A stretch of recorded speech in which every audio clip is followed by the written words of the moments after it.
وهو الذي جعل الليل خلفة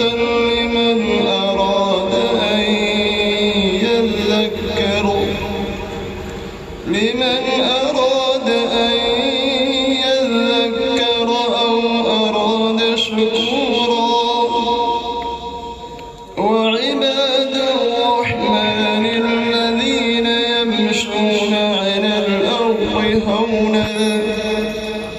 وإذا خاطبهم الجاهلون قالوا سلاما والذين يبيتون لربهم سجدا وقياما والذين يقولون ربنا اصرف عنا عذاب جهنم إن عذابها كان غراما إنها ساءت مستقرا ومقاما والذين أسيقوم لبا برنامج أسيبو مفهوم فان بيجني هايدنا إيرون تو أنغول فاو بدكي لبيريبا أيجي إيرين إيمانا بسين بلوك سبسين زرقا هاينا سلام توزري أيكوينا Youth Changemaker Forum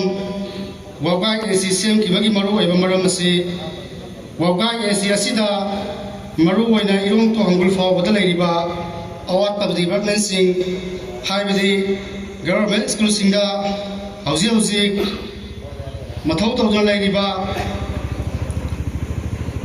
Amadi Public Health Center Sing Sitra Lariba Nung Manini Subada Akwegi Sing is out to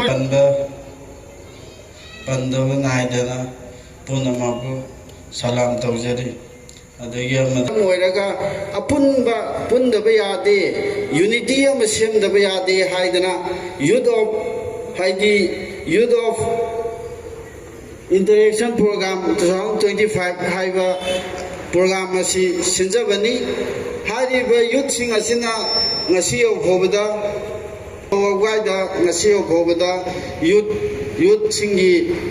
Toyoba Panto Kibalatri Program Amasu Haidi Sin Kibasu Latri Yudamana Lowry Butudang Sita saying Kadayo Kobalo Ningi Habase Loway Pangbayai Matin Kayama Sakut Palam the Mama Lekaya Mohengi Habataragadi the Sena Emile Katana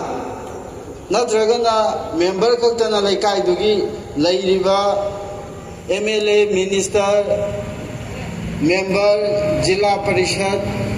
Adaksha Lairiba Mayam Singsna Development Tarokani Haibagi Adayeva Youth Aikoi Masel Manara Targading a government gi Saitagi government gi Lairibo authority Singdagi Aikoina Manaraga Kari Lokabaya Kari Karamba scheme Lokabaya Hiraga Aikoina Ngasi Miam the Amadi public the Pangway Abamatin Karamaleva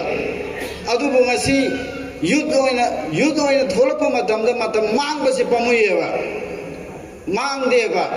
Habidi must Youth oina like Hokreva you sings na